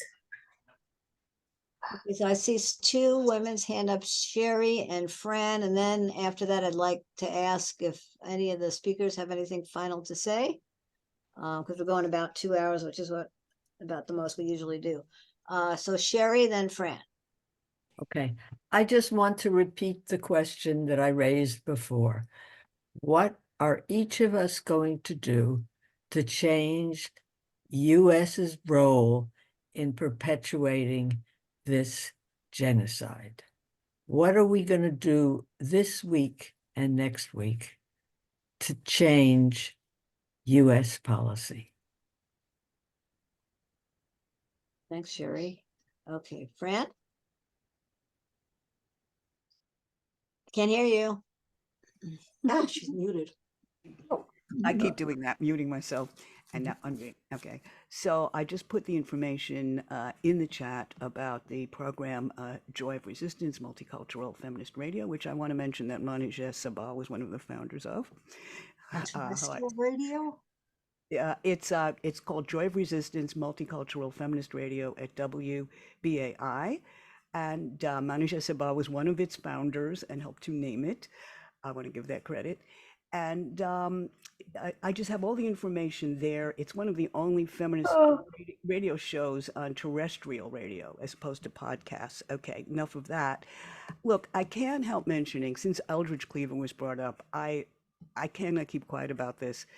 Eldridge Cleaver said in Soul on Ice that and this was in the form of a confession, yes, but what he said was that he had practiced raping women on Black women first so that he could then move on to white women.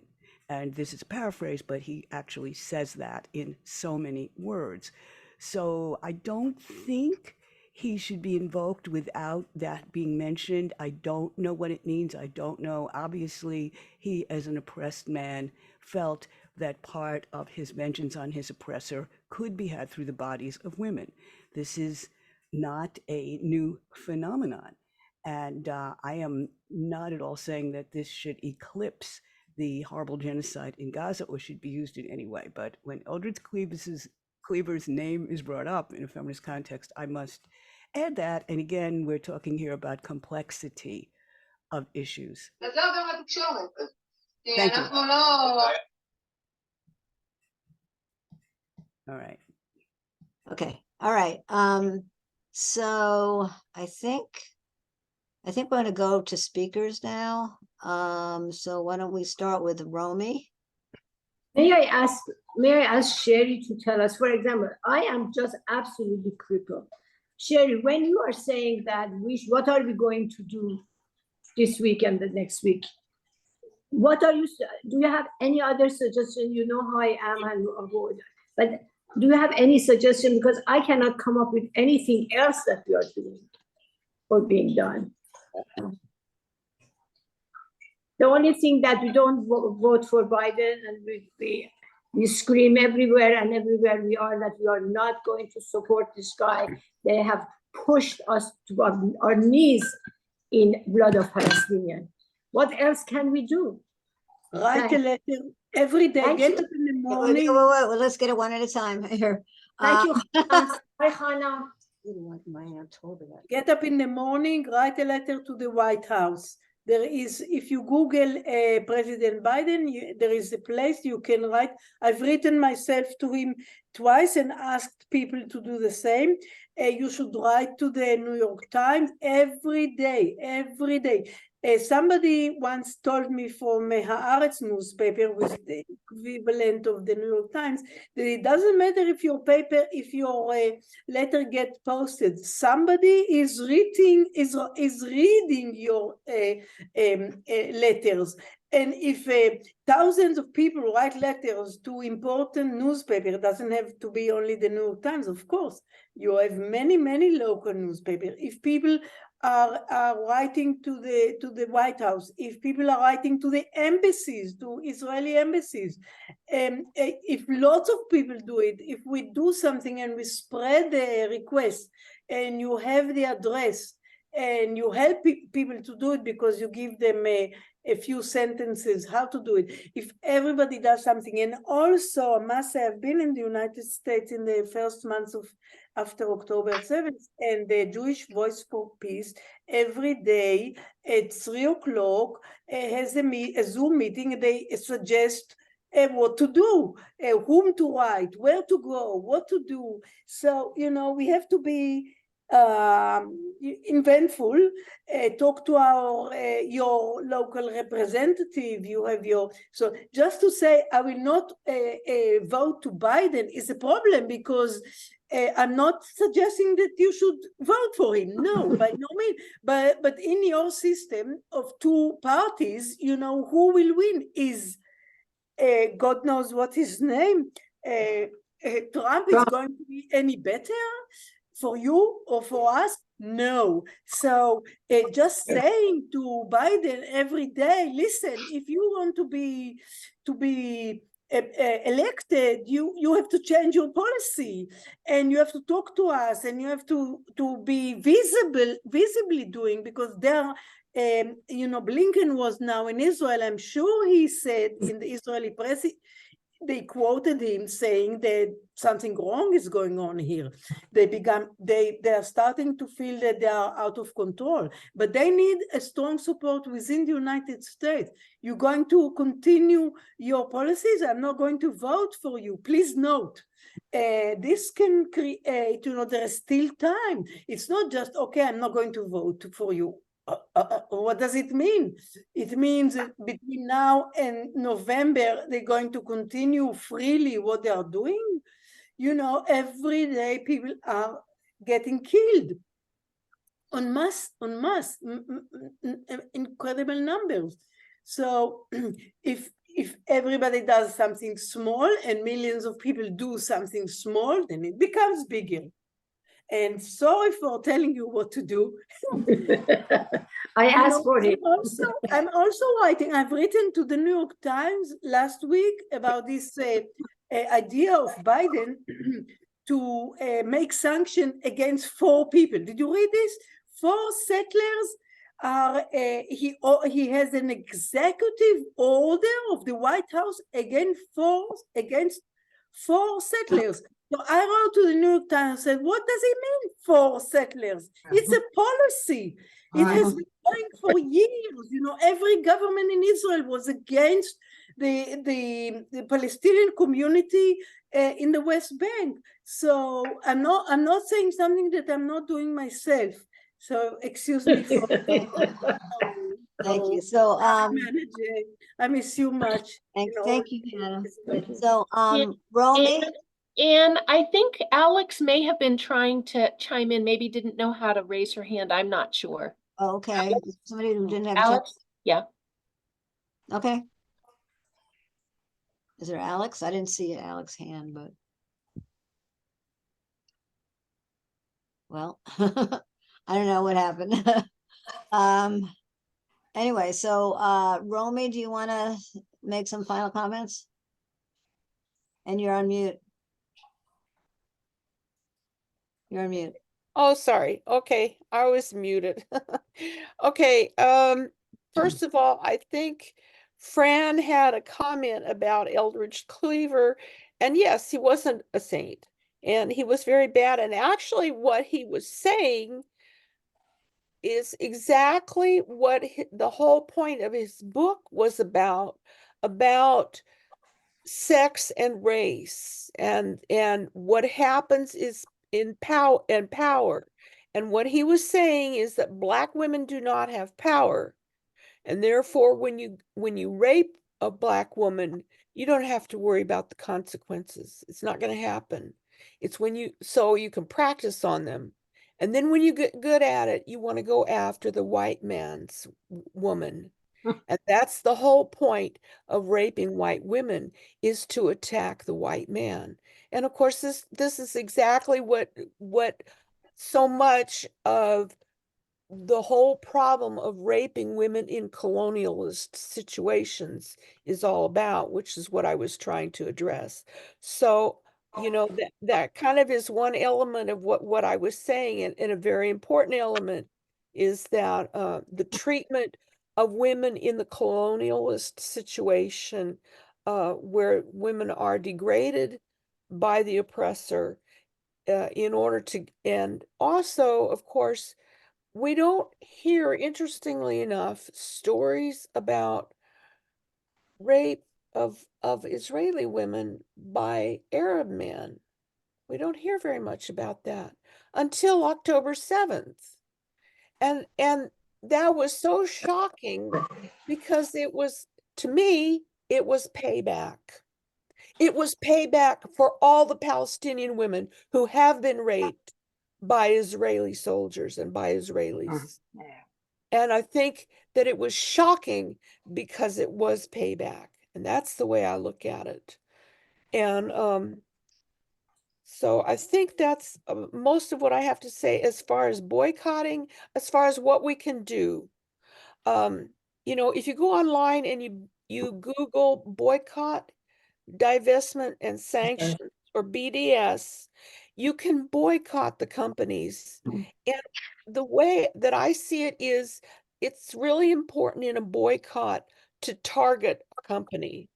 And rather than having a whole list of 50 or 100 companies that you should boycott, I think that they would be better to target, say, 5 or 10 companies and teach them a lesson so that the rest of the companies that do business with Israel get the idea.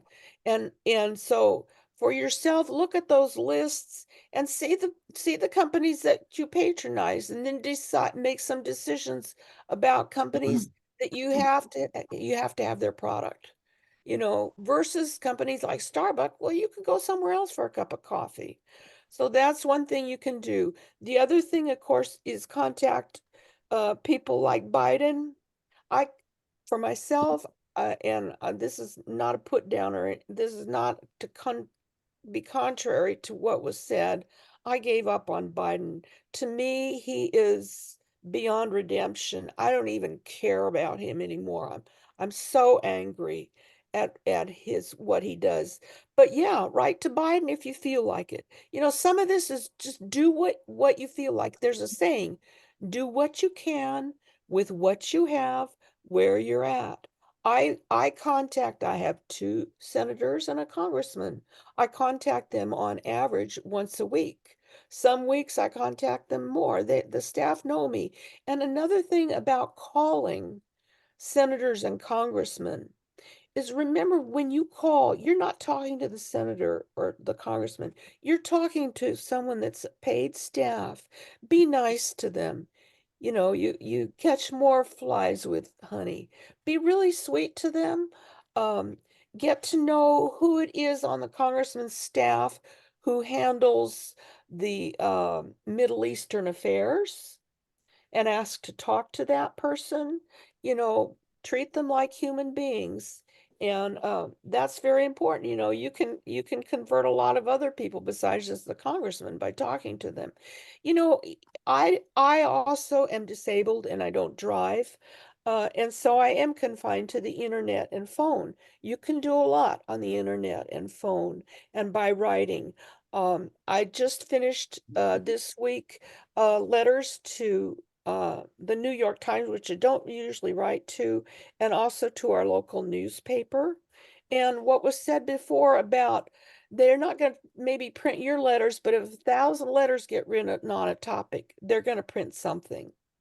It might not be your letter, but if you're part of that swarm, and here's a good swarming tactic, lots of people in on swarming on something, they're gonna pick somebody, you know. And remember too, you're up against the military industrial complex, and it's not easy. But I'll tell you something, in the early 60s, I used to listen to KPFA, which is the sister station for WBAI, and we didn't listen to anything else. And I knew what was going on in Vietnam before a lot of people did. And I was out handing leaflets when I was in junior high, and in front of the library. And there were not many people that knew where Vietnam was. And 10 years later, I was on the corner of Geary and Van Ness in San Francisco, and there was a crowd of people. You could see from one side of the street to the other, and it was packed all the way down to the park and in every direction. And if you know San Francisco, there was probably 250,000 people. And there have been demonstrations about Palestine that are getting to Vietnam era size. And that's what you have to do, is keep at them. They will listen in time. So you're going to go to sleep. So I'll quit. So I know, Sherry, did you have something you wanted to say quickly? Because then I wanted to finish the final speakers, final comments. You had your hand up still. Did you want to say something quickly? Because I was asked. Depending on where you are, you can find a demonstration, or you can organize one. But I am also disabled, and I'm a registered Democrat. So I get 10 messages a day from Democratic candidates, and asking for money. and I write back, ceasefire now. Or I write back, the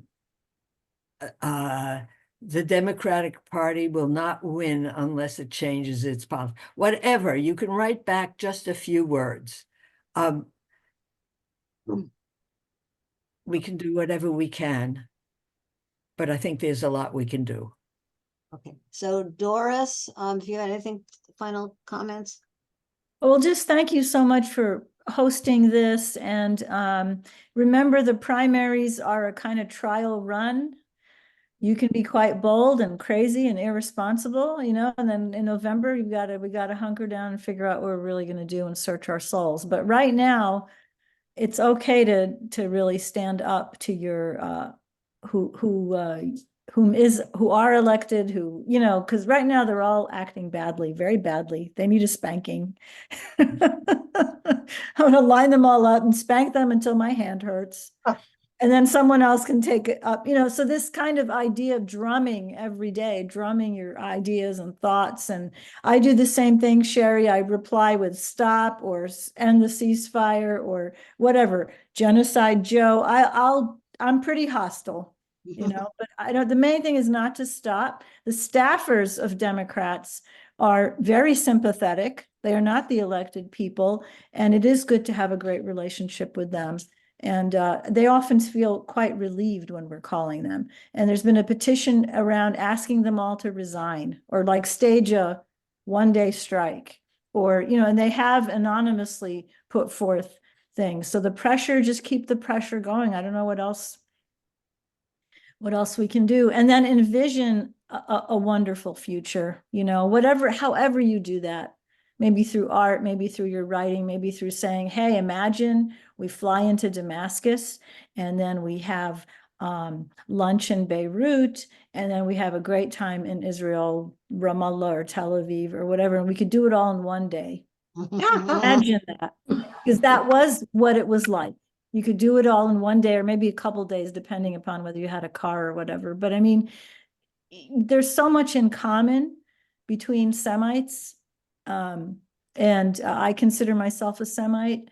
We have so much in common. We have so much potential to create a beautiful world. And I certainly see it in my family and my allies. I see ugly too. I see ugly in my family and not among my allies. But, you know, and call it out when you see it, when people say stupid things or say hateful things about Jews, or I mean, I've sat down with people who are anti-Semitic and then like, okay, they think they can be truthful with me because I'm an Arab. They think they can reveal their hatred for Jews. And I'm learning how to flay them alive right in front of a crowd. I mean, it's just, you know, because honestly, most Arabs I've met, really almost all of them, Palestinians especially, are not anti-Semitic. They are not against the Jewish people in general. There might be one or two here and there, and they tend to be Christian Zionists. Yes, they exist in the Arab world. My mother was a Christian Zionist. And, you know, and I had to distance myself from that idea and also continue to love her. And so, you know, love is another way you can disagree and continue to express love and hope for people. And again, thank you so much. I've really enjoyed being part of this. Thank you. So I think everyone, oh, did you want to say anything else, Hannah? Before we, just to say thank you from far away. It is late now, and it must be. and I hope for better days. And it has been a pleasure to be with you and know that we can share the same ideals, as Doris said, of love and compassion. And I truly believe that it doesn't matter what our family religion is or our belief, we can all share the same ideals and work for them. And we have to have a vision of a better future because our enemies want us to be depressed and live without hope, and we will not fulfill their wishes. This is the reason why we have to smile and keep on doing our work. Thank you so much, and have a good rest of the day. Yes, so thank you so much, everybody. It's really kind of a light in the darkness, I think, that we have together, and we do have to build a movement. I mean, I'm supporting Jill Stein for president. I don't support people who promote genocide. And I've been a third party person forever anyway, but I was supporting Jill Stein. But I think the most important thing is building a movement on the ground, even bigger and even broader, and being united.